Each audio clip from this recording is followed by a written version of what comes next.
उसके बाद में श्री बलदेव प्रभु हैं। वो बलदेव प्रभु ही नित्यानंद प्रभु हैं। हम लोग जो कहते हैं श्री कृष्ण चैतन्य प्रभु नित्यानंद, श्री नित्यानंद प्रभु बलदेव प्रभु हैं। श्री अद्वैत, अद्वैत है महाविष्णु। जो हम लोग सुनते हैं ना, भगवान के मुख से अनंत ब्रह्मांड प्रकट होते हैं, फिर अनंत ब्रह्मांड उनके अंदर प्रवेश करे, वही महाविष्णु ही अद्वैताचार्य जी है। ठीक है। उसके अलावा गदाधर श्री हो गए, श्री गदाधर हो गए श्री राधा जी, और श्रीवास जो हो गए वो हो गए श्री नारद जी। तो इस प्रकार से महाप्रभु की लीला में कृष्ण लीला के सारे परिकर विराजमान है। अब महाप्रभु जब यहाँ रहने लगे तो गदाधर पंडित जी, उन्होंने यहाँ पर अपने लिए स्थान ढूंढ लिया। अच्छा, देखो यहाँ बड़ी विचार करने वाली बात है कि अभी हम लोग गंभीरा गए, वहां पर अंदर में स्वरूप दामोदर रहते थे, रामानंद राय भी रहते थे, जो कि महाप्रभु को राधा जी के भावों का आस्वादन कराते थे।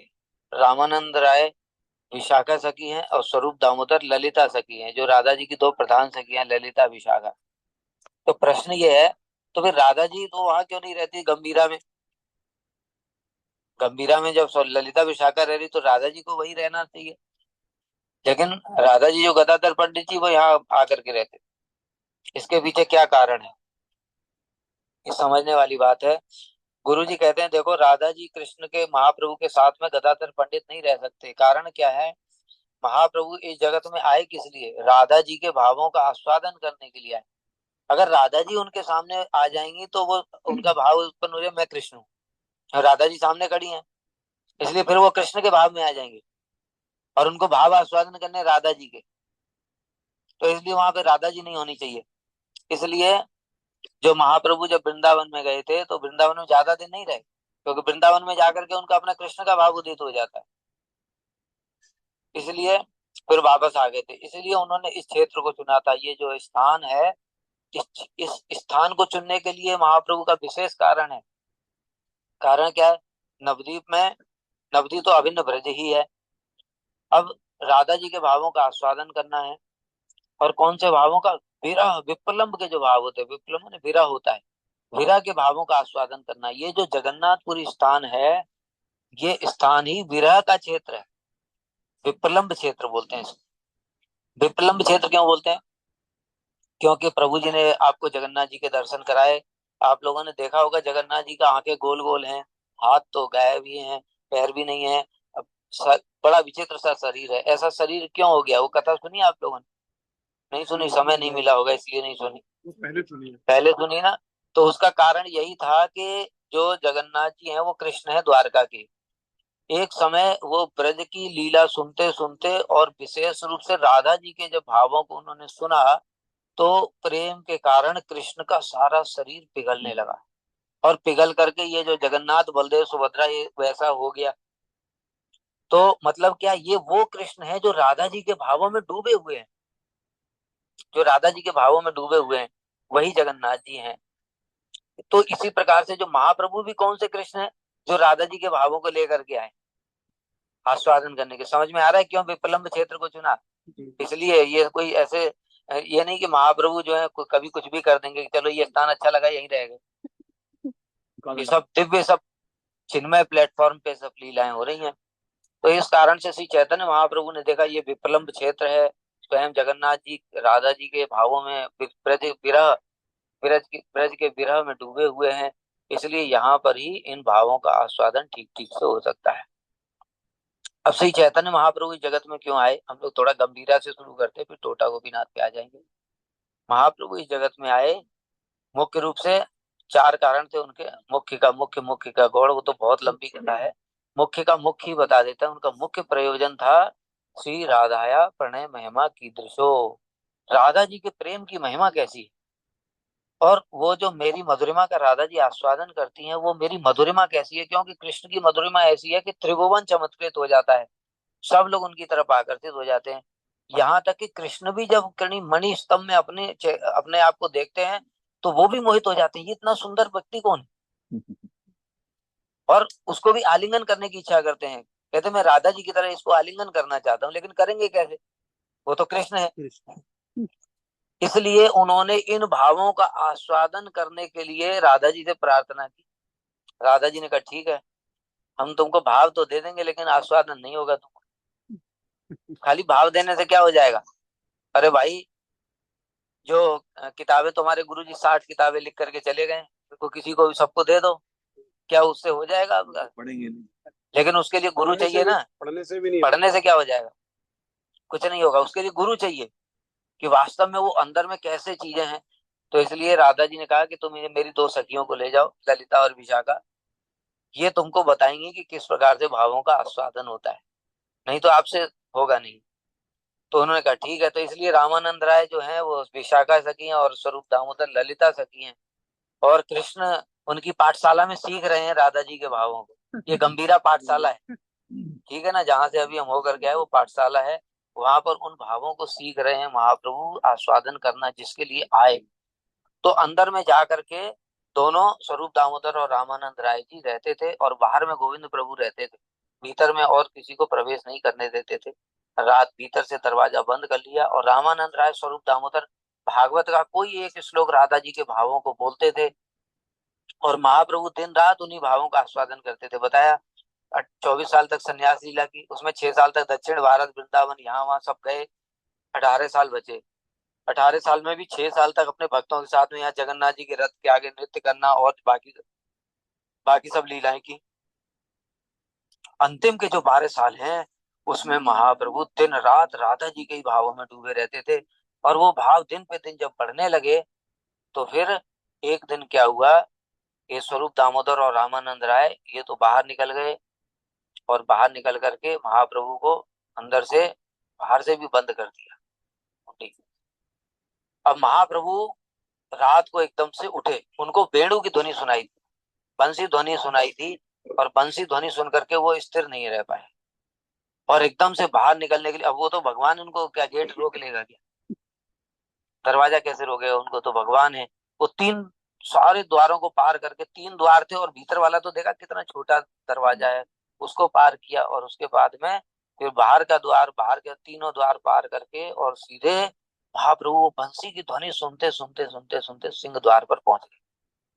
कृष्ण वेणु ध्वनि कर रहे हैं, और वहां पर वही उन्हीं भावों में आविष्ट हो गए। उन्होंने देखा कि जो वेणु ध्वनि है वो आ रही है, और कृष्ण वेणु ध्वनि वादन करते करते और एक कुंज में प्रवेश कर रहे हैं, और पीछे पीछे राधा जी भी कुंज में प्रवेश कर रही हैं। और जो महाप्रभु है उन लीलाओं की तरफ खींचे चले जा रहे हैं, और एकदम से फिर आविष्ट होकर के वहीं मूर्छित होकर के गिर पड़े प्रेम में। और उनके जो शरीर है, ये सारा शरीर है ना, ये हाथ सारे ये अंदर घुस गए, ये पैर भी अंदर घुस गए, और एकदम कछुए के जैसा उनका शरीर हो गया, जैसा कछुए का होता है ऐसा शरीर हो गया। और वहीं सिंह द्वार, जो जगन्नाथ जी के मंदिर आप लोग गए होंगे, जो मेन फ्रंट गेट था वहां पे एक बड़ा सा स्तंभ है, उस स्तंभ के पीछे वहीं पर महाप्रभु मूर्छित पड़े हुए हैं। और वहां पर जो गायें थी यहाँ की, देखा ना गाय कैसी गाय होती, वो गाय उनके शरीर को चाट रही है। अब जब गोविंद ने एक बार झांक करके देखा गंभीरा के गेट में, देखा महाप्रभु भीतर नहीं है। वो तो घबरा गए, कहते महाप्रभु कहाँ के, बाहर से गेट लगा रखा है, सब 3 3 गेट है, तब भी महाप्रभु नहीं है। इसलिए तुरंत वो डर गए, और डर करके स्वरूप दामोदर रामानंद राय को बताया। कहते प्रभु जल्दी चलो, महाप्रभु गायब गायब हो गए, मतलब है ही नहीं। आकर के उन्होंने देखा नहीं है, फिर उधर उधर ढूंढना शुरू किया, और ढूंढते ढूंढते ढूंढते ढूंढते जो सिंह द्वार के सामने पहुंचे, तो महाप्रभु एकदम देखा कछुए के जैसा शरीर हो गया है पूरा, मुंह से झाग निकल रहा है, और एकदम ऐसे मूर्छित होकर के पड़े हुए हैं, और गायें उनको चाट रही हैं। उनको गायों को हटाया, और उसके बाद में महाप्रभु को बार बार चेष्टा की उन्होंने कि होश में ले आए, लेकिन होश में आए नहीं। उसके बाद स्वरूप दामोदर ने कहा इनको ऐसे ही उठा करके ले चलो। ऐसे ही उठा करके फिर गंभीरा में ले आए, और गंभीरा में ला करके फिर सभी भक्तों ने नृत्य कीर्तन प्रारंभ किया, हरि नाम संकीर्तन प्रारंभ किया। बड़े तेजी तेजी से नृत्य कीर्तन करते हुए 1 1.5 घंटा कीर्तन करने के पश्चात में महाप्रभु का थोड़ा थोड़ा बाह्य आवेश होना शुरू हुआ। और महाप्रभु जैसे ही थोड़ा सा बाह्य आवेश हुआ, आंतरिक आवेश, ये 3 प्रकार की दशा होती है। एक आंतरिक दशा होती है, एक अर्ध बाह्य दशा होती है, एक बाह्य दशा होती है। आंतरिक दशा वो होती है जिसमें कि ऐसे प्रेम में आविष्ट हो जाता है कि उसको शरीर की सुध बुद्धि नहीं रहती। जैसे महाप्रभु अभी सिंह द्वार पे पड़े हुए हैं, उनका शरीर कछुए का हो गया है, उनको कुछ पता नहीं है मैं कहाँ हूँ, कौन हूँ, क्या हूँ, कुछ भी पता नहीं है। वो प्रेम में डूबे, कहाँ है वो गोवर्धन में है। कहाँ पर? जहां पर कृष्ण बंसी बजा रहे थे, और राधा जी उनके साथ में कुंज में प्रवेश कर रही थी, और उनकी लीलाओं को देखने के लिए वो बड़े व्याकुल होकर के वहां खड़े हुए थे। महाप्रभु उस भाव में डूबे हुए थे। ये हो आंतरिक दशा, शरीर की बिल्कुल सुरबत नहीं। फिर अर्धबाह्य दशा, जब 1-1.5 घंटा कीर्तन किया तो अर्धबाह्य दशा उपस्थित हुई। मतलब महाप्रभु को थोड़ा थोड़ा बाहर का ज्ञान शुरू हुआ, और वो जो अंतर का था वो भाव भंग हो गया, और महाप्रभु रोने लगे। कहते हैं, अरे ये तुम लोग शोरगुल क्यों कर रहे हो? क्यों? क्योंकि देखो वो तो कहाँ है, वो ब्रज में है, राधा कृष्ण की लीलाओं का दर्शन कर रहे हैं, और ये लोग शोरगुल मचा रहे हैं। अब ये बताओ कि जो महाप्रभु के भक्त लोग हैं, कीर्तन कर रहे हैं, वो कोई साधारण भक्त नहीं है। वो स्वरूप दामोदर रामानंद ललिता विशाखा सखी, वो कीर्तन को भी शोरगुल कह रहे हैं महाप्रभु।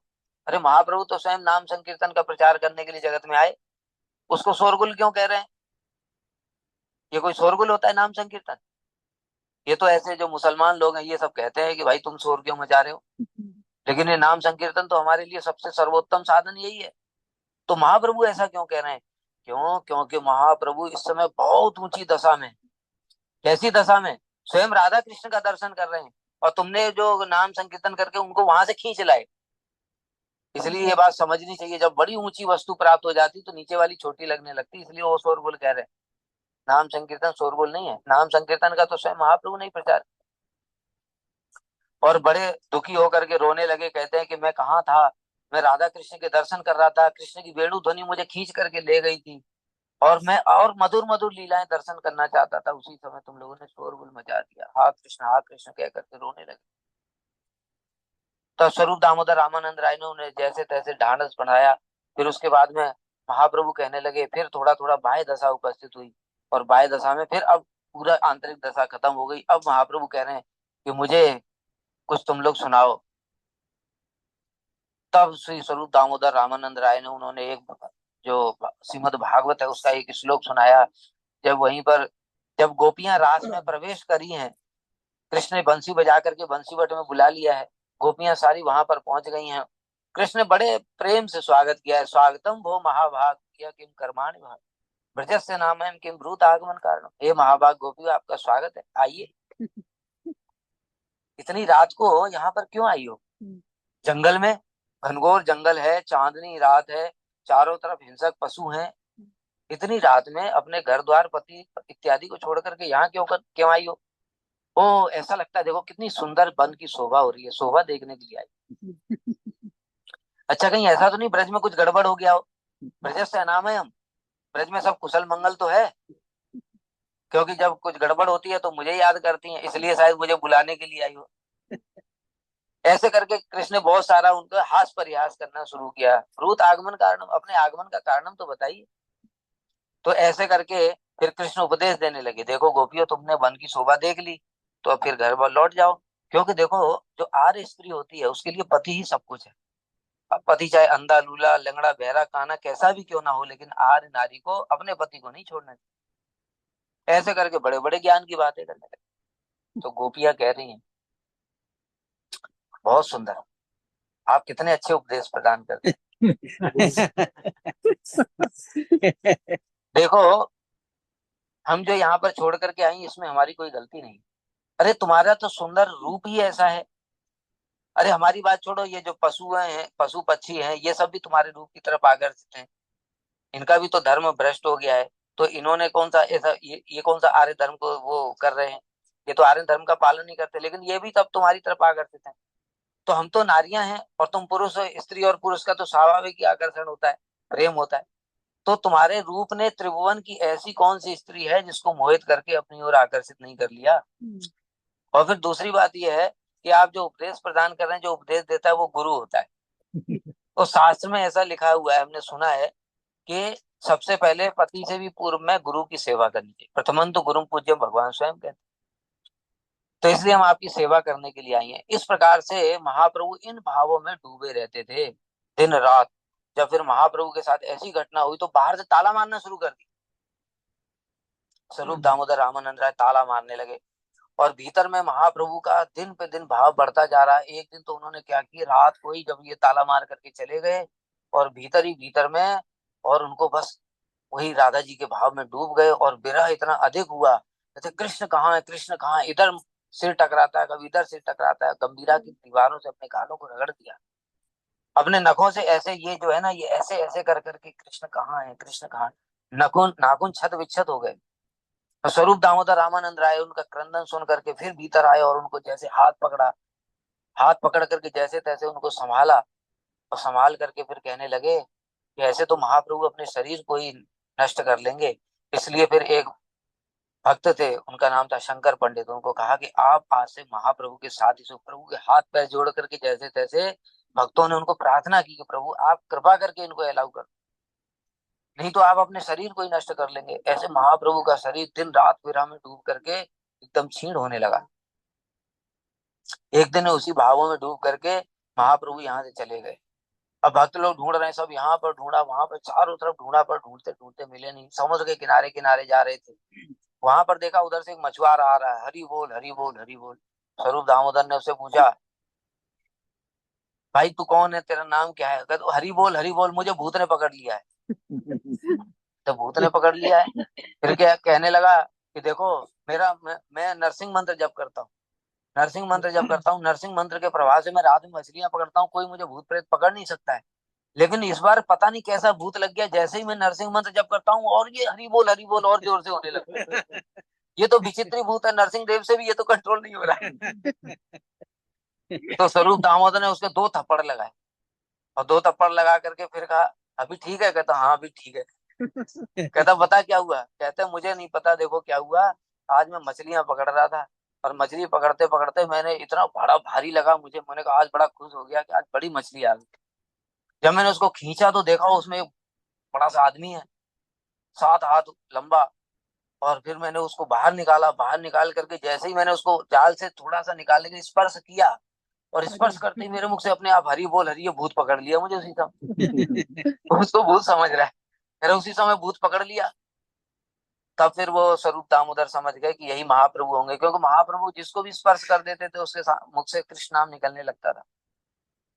भक्त लोग ढूंढते ढूंढते पहुंचे, महाप्रभु की बड़ी विचित्र दशा है, ऐसी दशा हम लोग सोच भी नहीं सकते। ये जो जॉइंट है ना, ये जॉइंट ये खुल गया, ये यहाँ से ये पूरी खाल लटक रही है, ये जॉइंट खुल गया, यहाँ से खाल लटक रही है, ये सारे के सारे ये जितने जॉइंट्स हैं शरीर, जो 7 हाथ का जो महाप्रभु का शरीर था वो 12 हाथ का हो गया।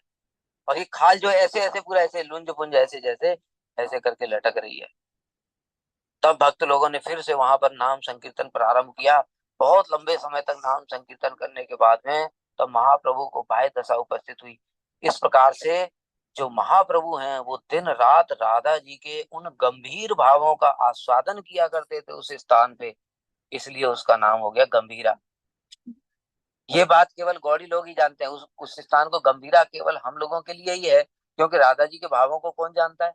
राधिका भाव गंभीर चित्ते जेवा महाधीर, राधा जी के भाव कितने गंभीर हैं। कृष्ण जो है उन भावों को पता लगाने की, उनकी था नापने की कोशिश करते हैं। राधा जी के भाव रूपी समुद्र में जब कृष्ण ने डुबकी लगाई तो हुआ क्या? कभी उनका शरीर कछुए का हो गया, कभी 12 हाथ का हो गया, सारा शरीर खुल गया, वो था नहीं लगा पाए कितने गंभीर भाव हैं।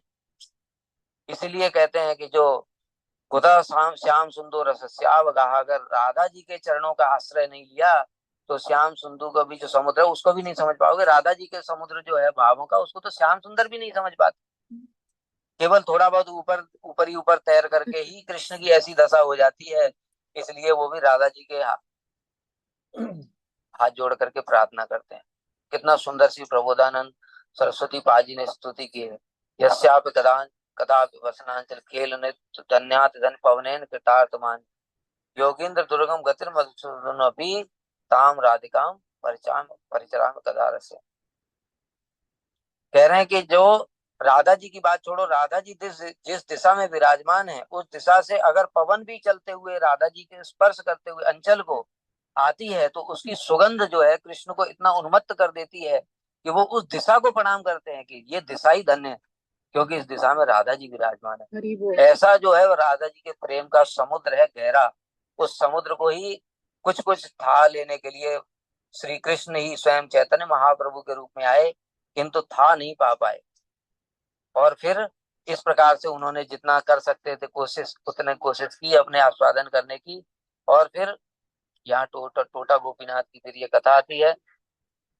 इसी प्रकार से महाप्रभु गंभीरा के दिन रात भावों में डूबे रहते थे। एक दिन यहाँ पर आए गदाधर पंडित से मिलने के लिए, और उन्हीं भावों में डूब गए। और जब उन्हीं भावों में डूब करके फिर उसके अंदर में प्रवेश किया, तो कहाँ से बगीचे में भीतर प्रवेश, इसी बगीचे में प्रवेश किया, और वही भावों में डूब करके ऐसे बालू को ऐसे कुरेदने लगे। बालू को जब कुरेदने लगे तो ऊपर का एक थोड़ा सा विग्रह का ऊपर का हिस्सा दिखाई दिया। तो महाप्रभु ने सारे भक्तों को बुलाया, कहते देखो यहाँ पर क्या है। और वो जो विग्रह प्रकट हुआ, ये गोपीनाथ जी का विग्रह वहां से प्रकट हुआ। इसलिए कोई विग्रह साधारण नहीं है। देखो राधा जी के भावों में डूब करके स्वयं कृष्ण ने ही इस विग्रह को यहाँ पर प्रकट किया, और फिर गदाधर पंडित जी को सेवा के लिए प्रदान किया। और गदाधर पंडित जी यहीं पर रह करके ये विग्रह की सेवा किया करते थे।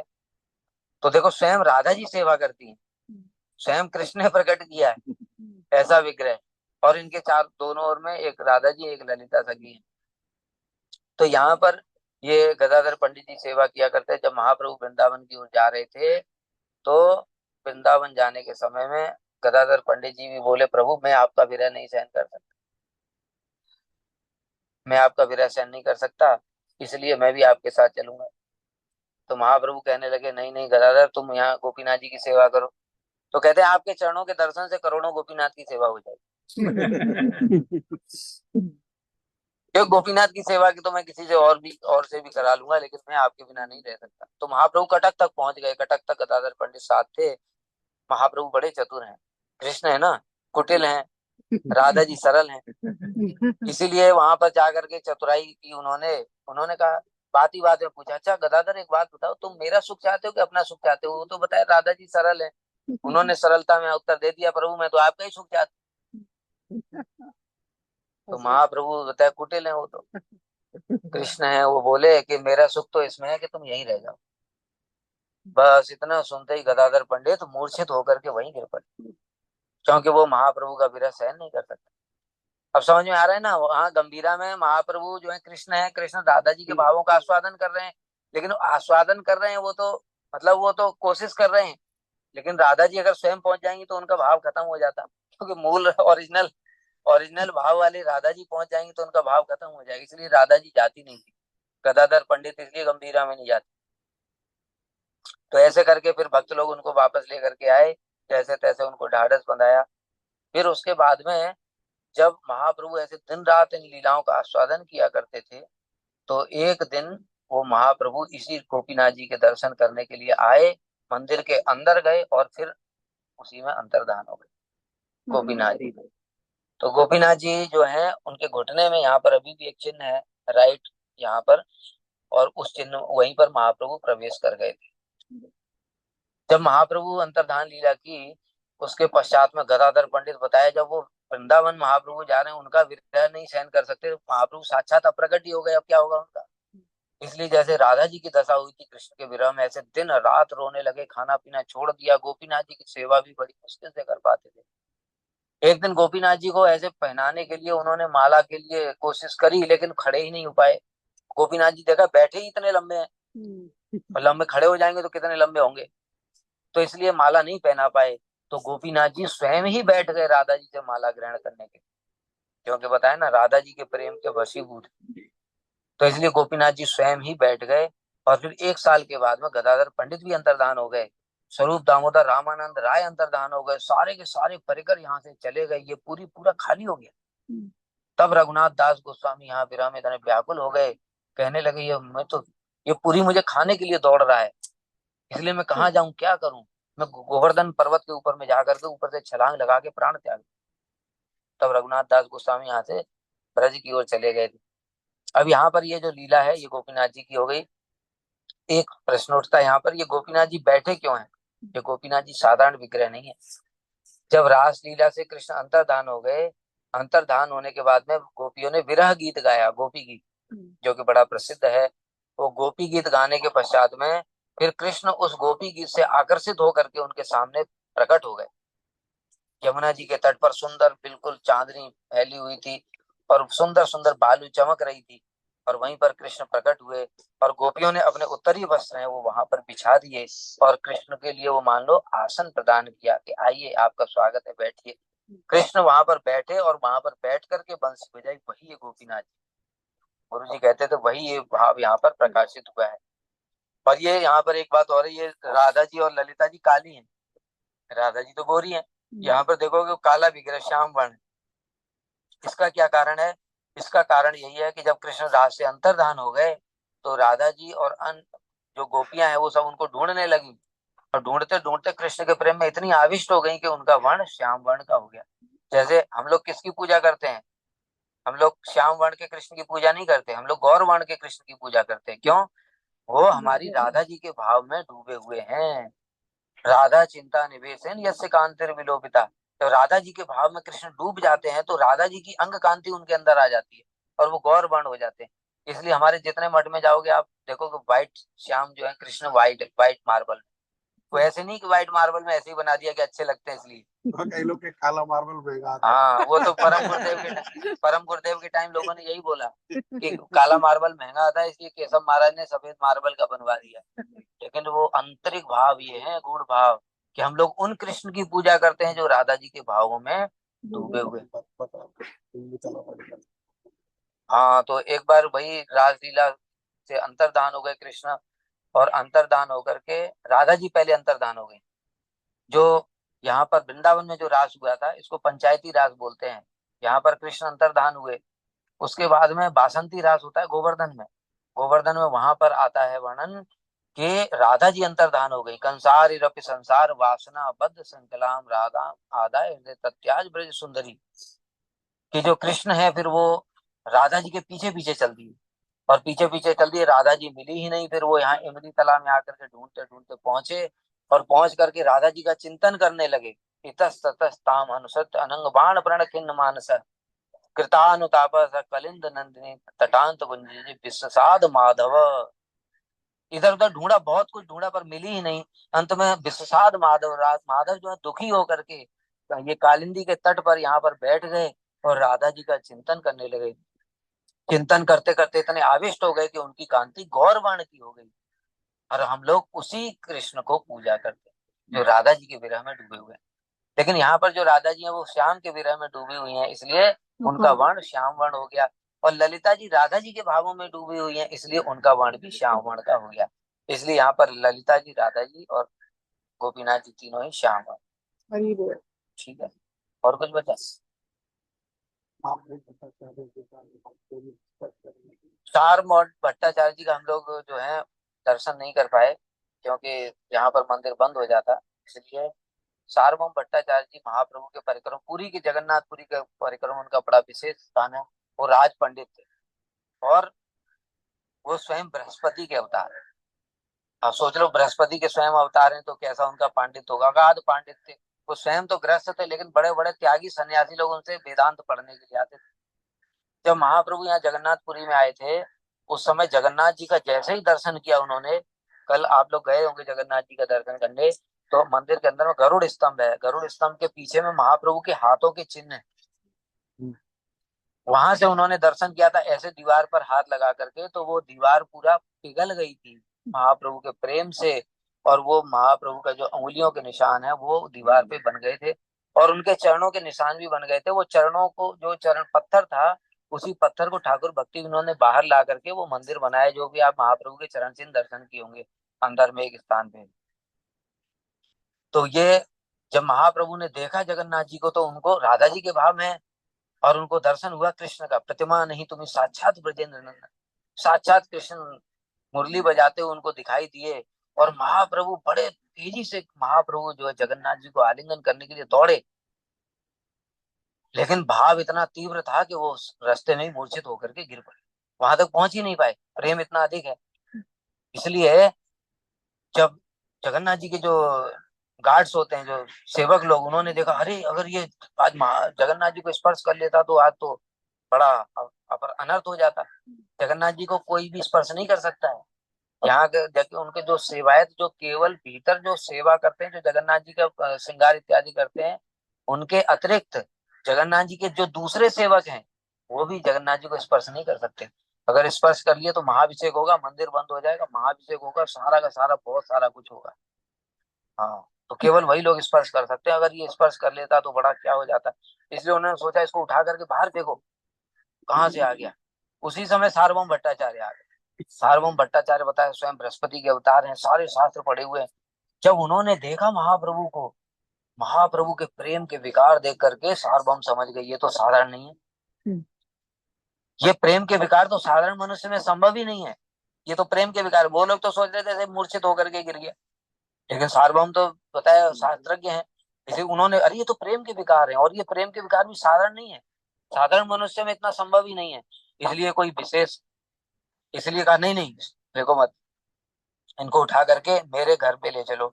जगन्नाथ जी के मंदिर से लेकर के नीचे सार्वभौम के घर तक एक सुरंग है। जो राज पंडित होते थे वो उसी से जाया करते थे सेवा करने, क्योंकि वो स्पर्श नहीं होना चाहिए किसी को, राज पंडित स्पर्श नहीं होना चाहिए, इसलिए बाहर से जाएंगे तो कोई ना कोई तो टच कर देगा।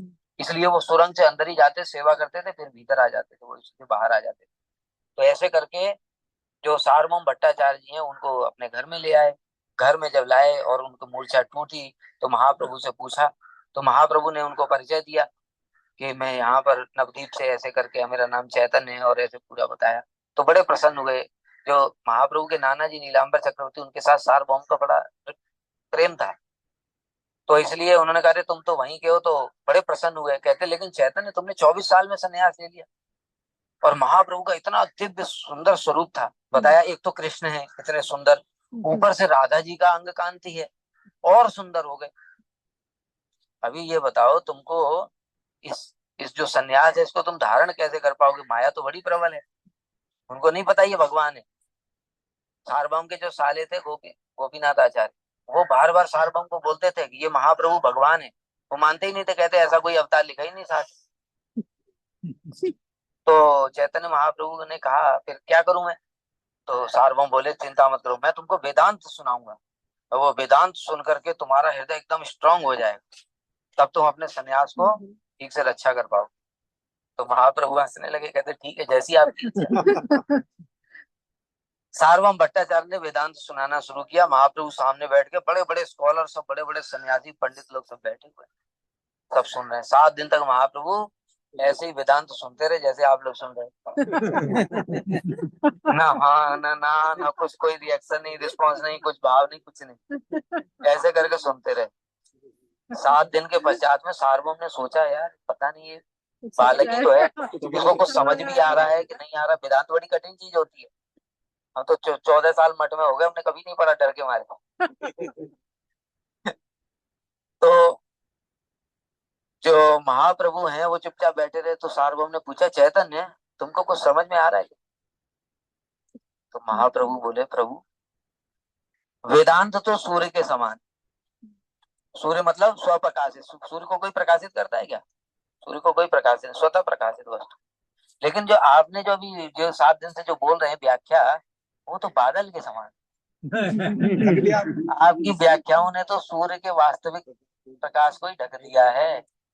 ये जब सुना, बड़े बड़े बताए ना पंडित, और पृथ्वी के बड़े माने हुए सार्वभौम भट्टाचार्य, उनका सार्वभौम भट्टाचार्य उपाधि है, पृथ्वी के बड़े पंडित थे, उनको एक 24 साल का बच्चा ऐसे बोल दिया अरे तुम्हारी व्याख्या तो बादल है। देवताओं के गुरु है बृहस्पति। तो सब आश्चर्य में पड़ गए। तो उन्होंने कहा अच्छा तो तुम व्याख्या करो। तब श्री चैतन्य महाप्रभु ने जो वेदांत की व्याख्या करी, भक्ति परक व्याख्या, सार्वभौम भट्टाचार्य मायावाद परक व्याख्या कर रहे थे। तब सार्वभौम को संदेह हुआ, क्योंकि जो व्याख्या सुनी, क्योंकि वो तो बृहस्पति हैं, तो व्याख्या सुनी तो उन्होंने समझ लिया कि ऐसी व्याख्या तो भगवान के अलावा कोई नहीं कर सकता। तब उनको थोड़ा थोड़ा लगा कि आवाज हुआ कि ये कृष्ण है, लेकिन अभी आवाज को फिर डाउट को पूरा क्लियर कैसे किया जाए। तो उन्होंने कहा अच्छा ठीक है चैतन्य, तुम एक आत्मा रामस्य मुनियो निर्गंता अभिप्रमे कुर्वन्त हेतु की भक्ति मित्थम भूत गुणवरी, एक भागवत का श्लोक है, इस श्लोक की व्याख्या करो। तो प्रभु बोले प्रभु पहले आप व्याख्या की। तो सार्वभौम भट्टाचार्य ने उस एक श्लोक की 9 प्रकार की, एक एक शब्द की 9 प्रकार की व्याख्या कर। फिर महाप्रभु ने उनकी जो 9 व्याख्याएं थी उनमें से एक को भी, एक शब्द को भी स्पर्श नहीं किया, 18 प्रकार की दूसरी व्याख्या कर। उसी समय सार्वभौम साष्टांग प्रणाम करके उनके चरणों में गिर पड़े, कहते भगवान के अतिरिक्त ऐसा कोई नहीं कर सकता। और तब महाप्रभु ने उनको कृपा करके जो षडभुज रूप दर्शन कराया था, 2 हाथ में धनुष बाण, 2 हाथ में बंसी और 2 हाथ में दंड और कमंडलू, कि देखो मैं ही राम हूँ, मैं ही कृष्ण हूँ, और मैं ही दंड कमंडलु सन्यासी के रूप में तुम्हारे सामने यहाँ पर महाप्रभु के रूप में हूँ। तब से सार्वभौम भट्टाचार्य जी उनको भगवान मानते। तो ये दर्शन वहां कराए। सार्वभौम की बहुत लीलाएं बताए ना, ये लीलाएं तो, ये तो रस का सागर है। चटक पर्वत, आप बोल तो मैं थोड़ा थक गया। ये दो पानी पी लो प्रभु, पानी पीछे थोड़ा आराम से। गोली दे, गोली दे, अभी ले ले। जब महाप्रभु यहाँ पर दिन रात इन भावों में डूबे रहते थे, तब जैसे बताया कि ये समुद्र को ही उन्होंने ये यमुना जी समझा, उन्हीं भावों, ब्रज के भावों में सब समय डूबे रहते थे। राधा जी प्रत्येक वस्तु को ही कृष्णमय देखती। कैसा कृष्णमय देखती हैं? जैसे ये तमाल का वृक्ष अगर उनको दिख जाता है तो उसके श्याम वर्ण को देख करके उसको आलिंगन कर लेती है कृष्ण समझ कर। राधा जी मेघ का श्याम वर्ण देख करके बादलों से बातचीत करने लगती। तो इस प्रकार से अब जो महाप्रभु है वो राधा जी के ही भावों में डूबे हुए हैं। इसलिए उन्होंने समुद्र का जब श्याम वर्ण देखा तो उसको यमुना जी समझ करके उसमें कूद गए। तभी बताया ना, जो समुद्र में तैरते तैरते तैरते तैरते नहीं, बहते बहते तैरते, उनको तो स्कूल अंदर का आंतरिक आंतरिक दशा में, वो तो बाह्य दशा ही नहीं है। तो ये बहते बहते वहां तक पहुंच गए। और एक बार क्या हुआ, जब महाप्रभु स्नान करके आ रहे थे, ये पर्वत नहीं है यद्यपि, लेकिन एक ऊंचा सा टीला है, बालू का, रेत का, ऐसे ही टीला है यहाँ पर। इसको जहाँ पर श्रील प्रभुपाद जी ने यहाँ पर मठ मठ बनाया, अभी हम लोग जाएंगे। तो इसको जब महाप्रभु ने दर्शन किया, दर्शन करते उनको गिरिराज जी की स्फूर्ति हुई। गिरिराज गोवर्धन जैसे ऊंचा टीला दिखाई दिया, उसको गिरिराज जी की स्फूर्ति हुई। और बड़ी तेजी से कि अरे गिरिराज गोवर्धन कृष्ण वहां पर बंसी बजा रहे हैं, और बड़ी तेजी से दौड़े कि कृष्ण आगे आगे जा रहे हैं, मैं उनको पीछे से जाके पकड़ लूं।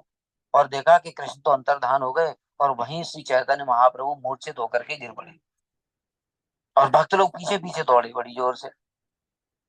तब फिर उसके बाद में महाप्रभु को थोड़ी सी जब अर्ध बाह्य दशा हुई, फिर बाह्य दशा हुई, तब उन्होंने ये उपदेशामृत और शिक्षाष्टक के श्लोक उसी समय बोले हुए। ये उपदेशामृत के शिक्षाष्टक के श्लोक तब बोले हुए हैं इसी दशा में, और तब उन्हीं को श्री रूप गोस्वामी ने संकलन किया है। एक्चुअली ये वास्तव में महाप्रभु के उपदेश। और इस प्रकार से श्री चैतन्य महाप्रभु को इसको देख करके गिरिराज गोवर्धन की स्फूर्ति होती थी। बाद में श्रील प्रभुपाद जी ने इस स्थान पर भजन किया था, तीव्र भजन किया था यहाँ विप्लम क्षेत्र में आकर के। और फिर यहाँ पर बाद में मठ भी बनाया चटक पर्वत पर। श्रील प्रभुपाद जी के द्वारा स्थापित 64 गौड़ी मठों में एक ये पुरुषोत्तम गौड़ी मठ। इस प्रकार से ये चटक पर्वत की कथा है। हरी बोल। बाकी और कथाएं आगे सुनाएंगे। बंद करो उसको, माइक में लगा।